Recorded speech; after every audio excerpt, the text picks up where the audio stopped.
Olá, tudo bem? Bom dia, boa tarde, boa noite para você que está nos assistindo a mais esse estudo. Vamos iniciar o estudo agora, fazendo a leitura inicial do estudo do livro Fonte Viva, do Chico Xavier, que é o capítulo 3, Romagem. Pela fé, Abraão, sendo chamado, obedeceu, indo a um lugar onde havia de receber por herança, e saiu sem saber para onde ia. Paulo, Hebreus, capítulo 11, versículo 18. Pela fé, o aprendiz do evangelho é chamado, como Abraão, à sublime herança que lhe é destinada. A concrição atinge-os a todos. O grande patriarca hebreu saiu sem saber para onde ia, e nós, por nossa vez, devemos erguer o coração e partir igualmente. Ignoramos as estações do contato com a romagem enorme. Esta, mas estamos informados de que o nosso objetivo é Cristo Jesus. Quantas vezes quantas vezes seremos constrangidos a pisar sobre espinheiros da calúnia? Quantas vezes transitaremos pelo trilho escalabroso da incompreensão? Quantos aguaceiros de lágrimas nos alcançarão o espírito? Quantas nuvens estarão interpostas entre o nosso pensamento e o céu? Em largo trecho da senda insolúvel a resposta. Importa, contudo, marchar sempre no caminho do interior, da própria redenção, sem esmorecimento. Hoje é o suor intensivo, amanhã é a responsabilidade. Depois, depois é o sofrimento e em seguida a solidão. Ainda assim, é indispensável seguir sem desânimo, quando não seja impossível avançar 2 passos por dia. Desloquemo-nos por diante, pelo menos alguns milímetros. Abre-se a vanguarda em horizontes novos de entendimento e bondade, iluminação espiritual e progresso na virtude. Subamos sem repouso pela montanha escarpada. Vencemos desertos, superamos as dificuldades, varando nevoeiros e eliminando obstáculos. Abraão obedeceu sem saber para onde ia e encontrou a realização da sua felicidade. Obedeçamos, por nossa vez, conscientes de nossa destinação e convictos que o Senhor nos espera além da nossa cruz, nos cimos resplandecentes da eterna ressurreição. Então, após essa leitura, vamos levar o nosso pensamento, agradecendo a Jesus por essa oportunidade de estarmos aqui nesse estudo de hoje. Obrigado, Mestre Jesus, por todos que estão participando e por todos que participarão assistindo depois. Que abençoe a sua família, seu lar e todos aqueles que quem eles têm carinho, apego, amor, e aos vossos inimigos, assim como o Senhor Jesus disse no seu Evangelho. Obrigado, Mestre, por tudo, obrigado por essa oportunidade, que assim seja. Então a gente vai dar continuidade no. Eu até voltei aqui no início, vamos voltar. A gente já está perto do final, a gente viu os escribas. Isso, a gente viu sobre os escribas. Quero que vocês peguem, fazendo um favor, o Evangelho. O livro do Evangelho para a gente fazer a leitura.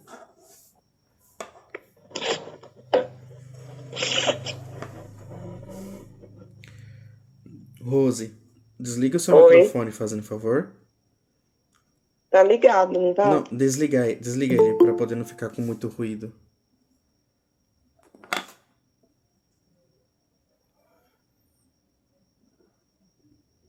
Isso, melhorou, Rose. Que aí acho que não fica o ruído aqui.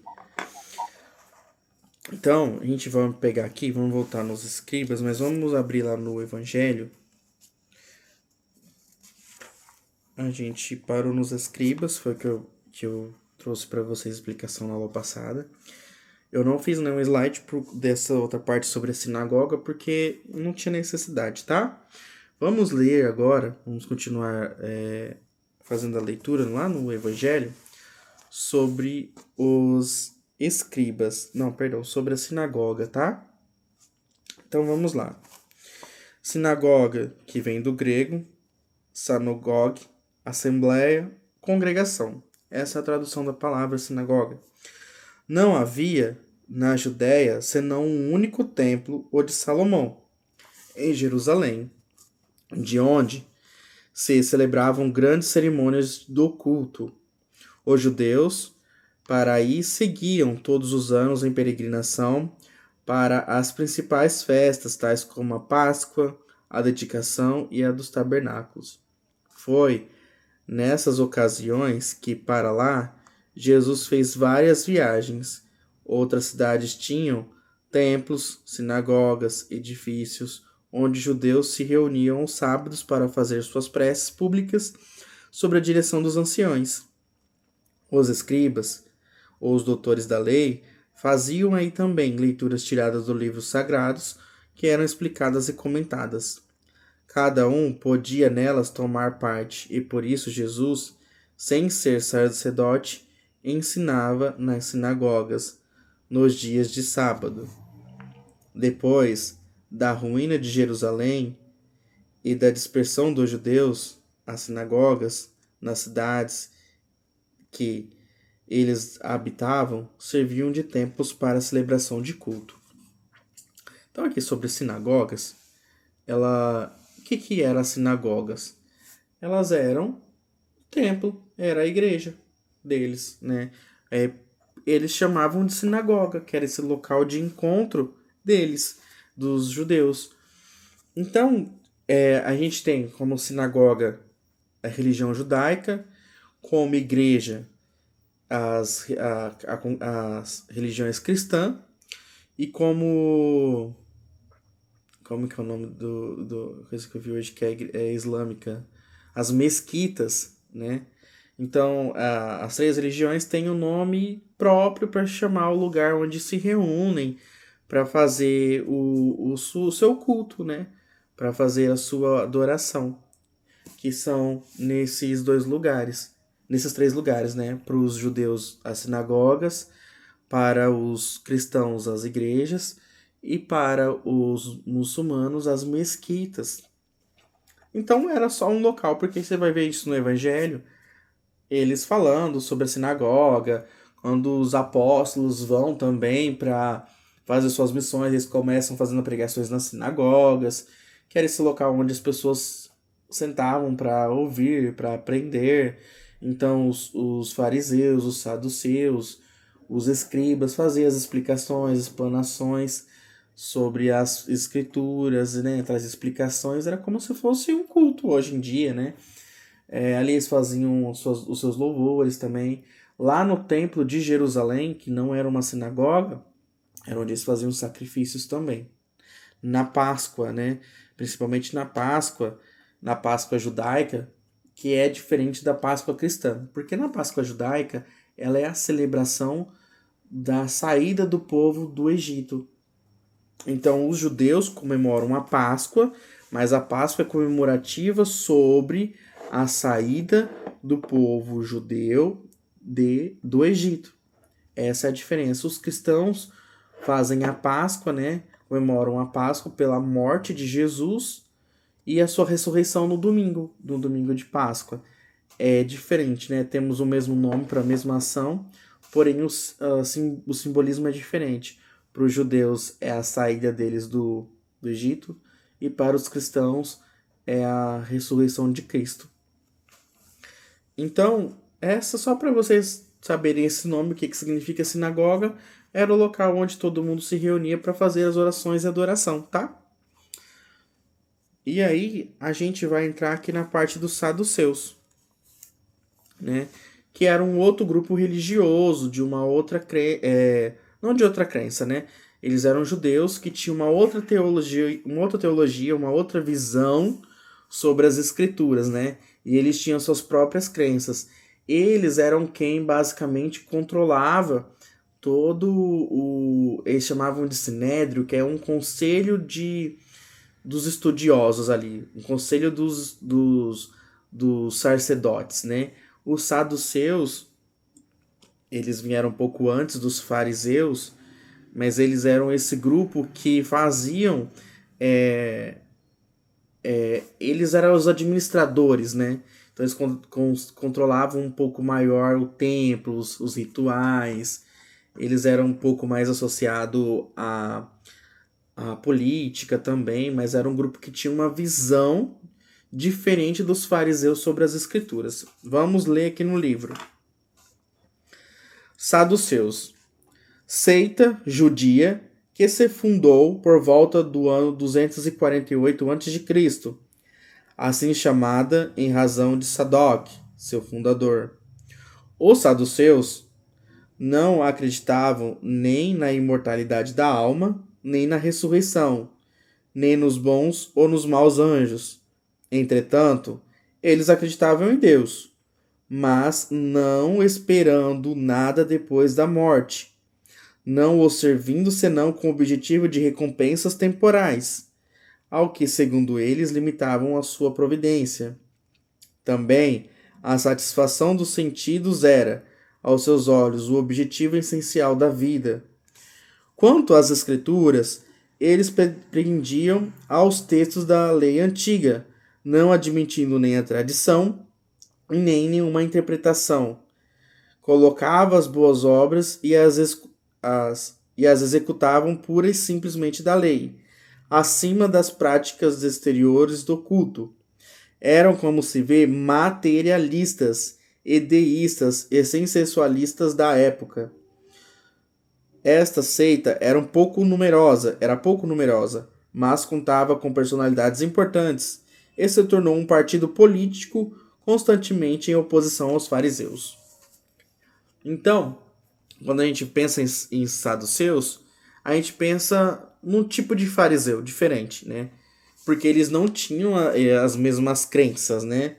Eles tinham um pensamento totalmente diferente dos fariseus. Porque eles não acreditavam na imortalidade da alma, os fariseus acreditavam. Eles não acreditavam na ressurreição, os fariseus acreditavam na ressurreição. Eles não acreditavam nem em bons ou em maus anjos, os fariseus acreditavam. Os fariseus também seguiam, além da escritura, seguiam a tradição, que é passada de pais e filhos até hoje, até aquele momento, né? Já os saduceus não, o que importa é a escritura. Para eles, nessa questão, é parecido um pouco com os protestantes, né? Porque os protestantes não abraçam a tradição, mas sim o que está escrito só na Bíblia e leva aquilo ao pé da letra da Bíblia, né? Não tentam muito fazer uma interpretação, né? A fazer interpretações até fazem, né? Diferente dos saduceus. Mas eles não têm a questão da tradição. A Igreja Católica tem a Escritura e também tem a tradição dos primeiros cristãos. Essa é a diferença. Para os protestantes, só a escrita, só as escrituras, só a Bíblia é tudo. Já para os católicos, tanto a Bíblia quanto a tradição é importante. Essa é a diferença deles dois. Então, hoje em dia seria mais ou menos, só trouxe em questão de crença, né? É um pouco parecido com os protestantes e os católicos, mas eles tinham mais divergências, né? Os fariseus com os saduceus, né? Então a gente vamos ler aqui no slide, né? Então os saduceus eram uma importante seita judaica, formada aproximadamente ali pelo século III, né? 250 anos. Embora fosse menos que os fariseus, eles tinham muito mais influência política e religiosa, pois muitos sacerdotes e membros da aristocracia pertenciam a esse grupo. Então muitos membros que pertenciam aos saduceus, esse estilo de pensamento religioso, eles eram ricos, né? Eles faziam parte da alta cúpula da sociedade judaica. Então eles eram muito importantes, principalmente na política. Então as principais características deles, né? Então eles surgiram por volta aí do século III, eram ligados à aristocracia sacerdotal no Templo de Jerusalém. Então eles basicamente eram quem controlava ali também o Templo de Jerusalém e fazia a administração. tinham grande influência política e religiosa, então sempre estavam envolvidos na política, eram frequentemente opositores dos fariseus, eles sempre estavam debatendo nas sinagogas.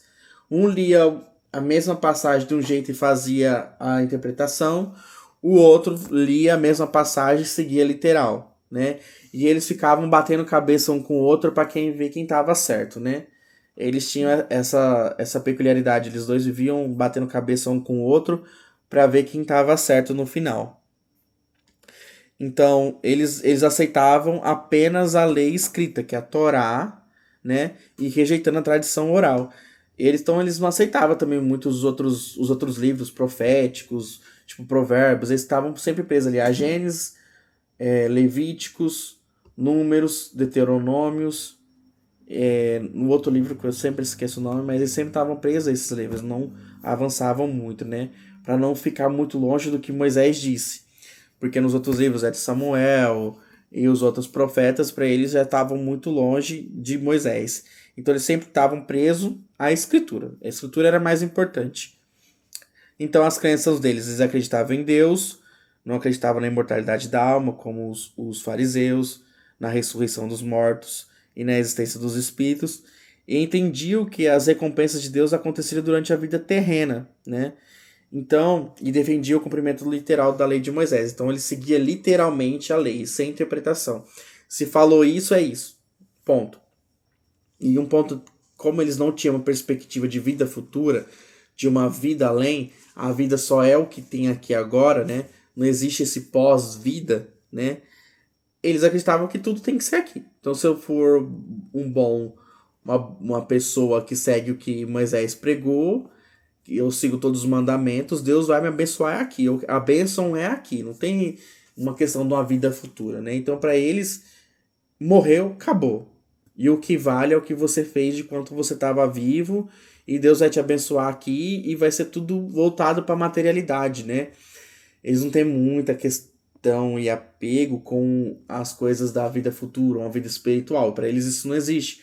O importante é a vida material. Então você faz as coisas que Deus quer para que Deus te dê as coisas materiais da terra, para que você usufrua das coisas da terra. E aí a gente vai entrar também num outro grupo. Então tem os fariseus, os saduceus e os essênios. São seitas judias, porém eles têm visões de mundo diferente. E a gente vai ver que os essênios aqui, eles têm uma vida totalmente diferente, né? Uma teologia totalmente diferente dos outros dois grupos, que são os saduceus e os fariseus. Os essênios, ele tem só importante, ele não é citado na Bíblia, mas os ensinamentos dos essênios é muito parecidos com o de Jesus, né? Então provavelmente Jesus esteve junto com esse povo. E aí vamos ler no livro, aqui no livro do Evangelho.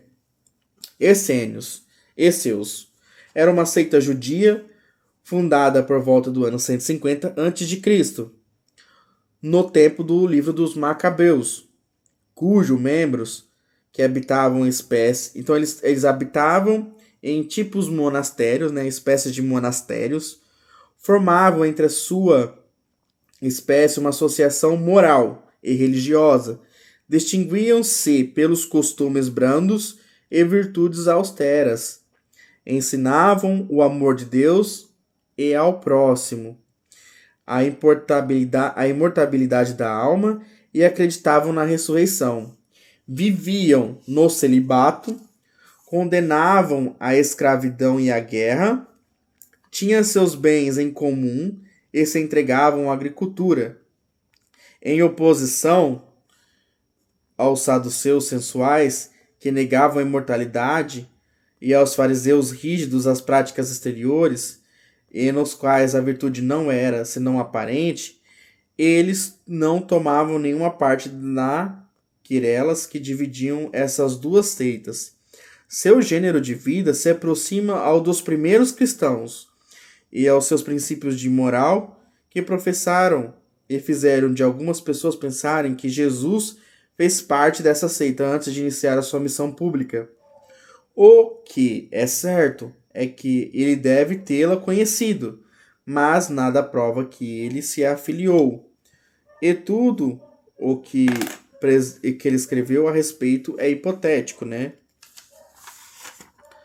Aí tem até um trechinho aqui, eu não sei se no livro de vocês tem, mas aqui no meu tem, que é assim: A morte de Jesus, supostamente escrita por um irmão essênio. É um livro completamente apócrifo, escrito com o objetivo de servir a opinião em que encerra em si mesmo a prova da sua origem moderna. Então, tem um livro apócrifo, que está fora da Bíblia, que fala sobre essa morte de Jesus. Vamos ver assim, quem que a gente... Os essênios, ele era considerado hoje em dia os monges, né? Eles tinham uma vida totalmente diferente e um pensamento totalmente diferente dos saduceus, dos fariseus, né? Eles não eram aqueles que viviam de aparências como os fariseus, que pregava e não cumpria, né? Eles não estavam apegados à materialidade, eles tinham uma vida simples, né? Eles eram dedicados à sua própria espiritualidade, né? Então, tudo deles era de todos. Eu não tinha nada meu. Tudo era compartilhado entre eles. Eles eram brandos, né? Eles eram pacíficos. Eles eles não adoravam a guerra nem a vingança, né? Eles também eles ensinavam o amor de Deus e o amor ao próximo também. Eles acreditavam nessa imortalidade da alma e na ressurreição. E eles tinham ali o celibato, né? Alguns viviam no celibato e condenavam a servidão e a guerra, né? E eles viviam ali da agricultura. Então era um grupo fechado, tipo um monastério, né? Onde ficou os monges. Mas eles tinham uma vida totalmente mais branda, mais calma, mais voltada para dentro de si mesmo, né? Para resolver os seus próprios problemas. Por isso que fala que Jesus poderia ter participado dessa seita, ter estado presente nessa seita, por conta dos ensinamentos serem muito parecidos, né? Deste amor, dessa brandura, dessa pessoa não violenta, não de guerra, né?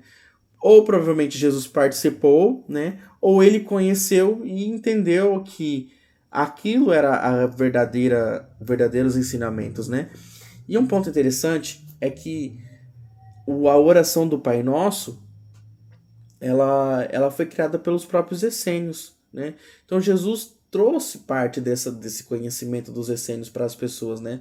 Então, ou de alguma forma, ou ele participou, conheceu, ou ele viveu lá dentro durante a sua vida. O mais provável é que ele tenha conhecido, tenha tido contato com eles, né? E ele pegou esses ensinamentos e também trouxe ao povo, né? Uma forma nova de viver, né? Então, aqui voltando para o slide, né? Os essênios eram uma comunidade judaica, né? Era conhecida por uma vida simples, era uma vida disciplinada, dedicada à espiritualidade. Eles viviam afastados de grandes cidades, né? Formando comunidades que compartilhavam os bens e buscavam a pureza moral. Então, eles eram totalmente diferentes dos outros judeus, né? Mesmo sendo judeus, eles tinham já uma percepção da vida maior. E sem contar que eles eram ali muito parecidos com os primeiros cristãos, né? Tinham uma vida muito parecida com eles, né? Eles, tipo assim, muito se abraçaram por conta que os cristãos e eles tinham os mesmos ensinamentos, basicamente, né? Então, as suas principais características era que surgiram ali no período do livro de Macabeus, viviam em comunidades semelhantes aos mosteiros hoje em dia, levavam uma vida simples e austera e disciplinada, muitos praticavam o celibato, dividiam os seus bens entre os membros, dedicavam principalmente à agricultura, condenavam a violência e a guerra, valorizavam profundamente a pureza moral e espiritual. Então são pontos que Jesus nos ensinou, né? Dentro da sua doutrina, dos seus ensinamentos, da sua filosofia de vida, tem todos esses aspectos aqui, né? Dessa vida mais voltada à verdade, ao melhoramento, a ser um espírito melhor. E eles tinham como crença, né? Acreditavam em Deus, acreditavam na imortalidade da alma, acreditavam na reencarnação. Não, na reencarnação, na ressurreição. Ensinavam o amor de Deus ao próximo e buscavam uma vida de santidade, de oração e desapego material. Então é legal que naquela época já existia um grupo judeu que já tinham esses ensinamentos, né? Basicamente, Jesus propagou mais esses ensinamentos através dos seus discípulos, né? Que é essa vida mais voltada para a sua espiritualidade, para quem é você, o que você faz, o que eu estou fazendo, estou sendo bom, eu estou sendo uma pessoa mais moral, eu estou ajudando, estou amando ao próximo. Então esse grupo, esse ano, ele nem chega a aparecer na Bíblia, não é citado na Bíblia, mas ele é um grupo que foi importante na época, né? E por ele ter esses ensinamentos, muitos estudiosos acreditam que ele esteve junto com Jesus. Jesus esteve junto com eles, ou filiado, praticante, ou como um visitante que acabou conhecendo esse grupo e tiveram ali troca de conhecimento. Alguém tem alguma dúvida? Alguma pergunta? Pra gente continuar? Não, Pedro, por mim tranquilo. Tá bem claro. Essa parte é bem tranquila. Tranquilo. Então a gente vai ler aqui, eu também não fiz um slide sobre, mas a gente tem os terapeutas também, que é um adendo também de informação, né? Sobre um outro grupo também, que era um pouco diferente dos fariseus, dos saduceus, dos essênios, tá? Que são os terapeutas. Vamos continuar aqui no livro, então. Os terapeutas, né, eram tipo médicos, né? Eles trabalhavam ali como servidores de Deus ou um curandeiro, né? Eram sectários dos judeus contemporâneos do Cristo, estabelecidos principalmente em Alexandria, no Egito. Tinha uma grande semelhança com os essênios, dos quais professavam os princípios, como estes últimos. Eles entregavam a prática de todas as virtudes. Sua alimentação era de extrema frugalidade, devotados ao celibato, à contemplação de uma vida solitária. Formavam uma verdadeira ordem religiosa. Filon, filósofo judeu platônico de Alexandria, foi o primeiro a falar dos terapeutas e considerou como uma seita do judaísmo. Outra pessoa, Eusébio, São Jerônimo e outros pais da igreja pensavam que eles já eram cristãos, né? Pela ter uma vida tão parecida com os cristãos. Fossem judeus ou cristãos, é evidente que, da mesma forma que os essênios, eles formavam um traço de união com o judaísmo e o cristianismo. Então, esse grupo essênio, tanto os terapeutas, né? Eles já veio que meio tinham tinham um elo com o judaísmo e com o cristianismo, né? E muitos até confundiam um com o outro. E um ponto interessante também aqui é que eles eram mais voltados para uma prática de cura, né? Seriam como os médicos, né?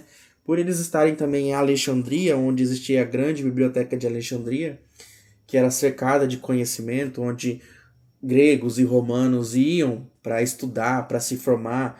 Os grandes filósofos iam para Alexandria, ali para o Egito, para beber do conhecimento, né?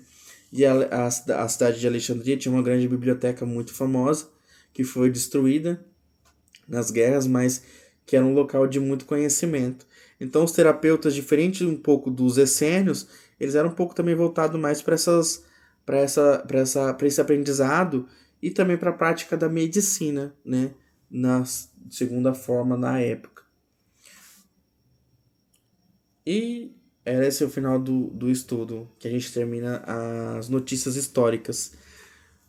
Vocês têm alguma dúvida? Quer que eu falo sobre alguns? Só pra gente fazer uma lembrança. Só pra gente dar uma lembrada. A gente viu sobre os samaritanos, que foi um povo que foi dizimado ali, que se misturou, em que os judeus pegou o ranço deles porque eles se misturaram com outros povos, tinham outras adorações, né? Que vai ser importante na passagem lá do bom samaritano, né? Que os mestres da lei passa e não faz nada, mas um samaritano, que é mal visto pelos judeus, vai lá e ajuda a pessoa, né? Então a gente viu aqui um pouquinho sobre a história de Israel, que ele foi separado, um pouquinho sobre cada um deles. A gente viu sobre os nazarenos, né? Que é de onde Jesus surgiu, de onde Jesus veio aparecer. A gente viu um pouquinho sobre a história, como que eles eram também. Eles eram um pouco parecidos com os essênios por estar próximos um do outro, mas eles tinham próprio estilo, né? E a gente viu que eles eram odiados pelo pessoal de Jerusalém, por serem diferentes, né? Por serem simples e humildes também. A gente viu sobre os publicanos, que eram cobradores de impostos, eram judeus que cobravam impostos de judeus para o Império Romano, e por isso eles eram odiados e deixados como a ralé da sociedade. Porém, eles eram muito ricos porque eles cobravam imposto, né? A gente viu sobre os fariseus, que foi a seita mais importante aqui da época, né? Porque os fariseus, eles... Como que eu posso dizer? Os fariseus, eles eram mais influentes ao povo, eles tinham toda uma questão moral que eles não seguiam, né? Então, os fariseus foi um grupo muito importante nos debates que Jesus tinha. Jesus sempre estava debatendo com eles sobre eles serem hipócritas, né? Aqui a gente também vimos sobre mais um pouquinho sobre eles, que eles foram muito importantes, eles tinham muito a que dizer sobre eles, né? Vimos que tínhamos Gamaliel, que era um fariseu, Nicodemos, né? O próprio apóstolo Paulo era um fariseu, mas que também foram grandes, eles foram os importantes para o início do cristianismo também. E a gente viu sobre os escribas, que são os escritores, que também praticavam a lei, né, ali como um pouco de juiz, né, ensinavam também nas sinagogas, mas eles tinham mais por obrigação ali de escrever e de guardar os pergaminhos das escrituras, né, preservar, fazer documentos oficiais, essas coisas mais complexas. Os saduceus que a gente viu hoje, que eram uma seita diferente dos fariseus em alguns aspectos.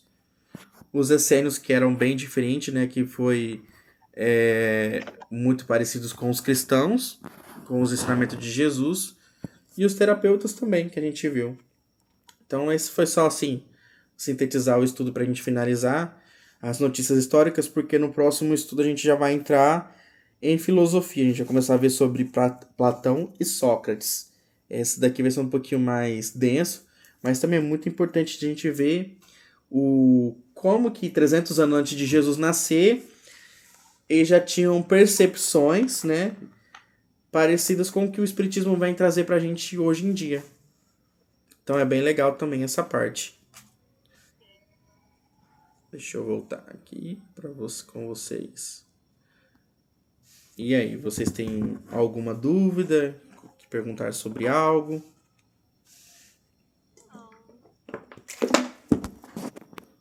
Aguardando ansiosamente Platão. Nossa, esse aqui eu vou ter que estudar de novo muito, porque é pura filosofia, né? É pura filosofia. Isso vai ser um pouquinho complicado até pra mim. Na psicologia a gente fala bastante. Então. Falem de novo, que acho que uma cortou a outra. O Sócrates e Platão. Sobre Sócrates e Platão, né? Sobre o que eles já estavam pensando há 300 anos antes de Jesus nascer. É bem interessante, né? E vocês vão ver que muito do pensamento deles já condiz com o que Cristo falava, né? Com o que Cristo falava, com o que o Espiritismo veio falar também. Mesmo eles tendo percepções, como que eu posso dizer, mais rústicas, né? Não tão refinadas, mas já estava lá o início plantado, a semente plantada. O que você ia falar, Jordana? Não, que na psicologia a gente vê bastante filosofia, né? Sócrates, enfim. Platão e outros. Então vai ser um flashback. Vai ser um flashback. Com outro olhar. Vai ser bacana. E eu vou sofrer um pouco nessa parte aí de filosofia profunda. Não é fácil, não. Mas é isso. Oi. Deixa eu te perguntar uma coisa. Sim. Esse estudo só teve como fazer no final de semana? Por conta que foi o dia que ficava melhor também para quem estuda, para quem trabalha, né? Tem muita gente que trabalha às vezes até mais tarde e não dá certo, né? No sábado, assim, é um dia um pouco ruim, mas é melhor para quem para ter mais disponibilidade de participar, né? Mas mesmo que não possa participar num dia, é só assistir depois no YouTube, né? O planejamento já é sempre deixar gravado para não ter a perda, tá. né? Ah, sim. É porque tem gente, que nem a Natália, ela estuda à noite, né? Então ela não conseguia Tá. participar. Tem mais uma outra menina também que faz faculdade à noite. Aí tinha muitas pessoas que não conseguia chegar no estudo porque estava terminando o trabalho, às vezes saía 7 horas da noite do trabalho. Então tinha muitas situações assim. E aí a intenção foi, vamos fazer num sábado para ver se fica um pouco melhor para elas poderem assistir. E quem não puder participar, assiste gravado depois. Então tudo certo? Aguardamos vocês na próxima no próximo sábado, né? Uhum. Deus abençoe a semana de vocês. Tchau. Amém. Sua também. Amém. Tchau. Para você também. Amém. Então vamos encerrar mais esse estudo, agradecendo ao Mestre Jesus pela oportunidade de ter nos dado o privilégio de aprendermos um pouquinho mais. Venha abençoar a todos a sua semana. Venha guardá-los do mal e da aparência do mal. Que assim seja. Até mais. Tchau.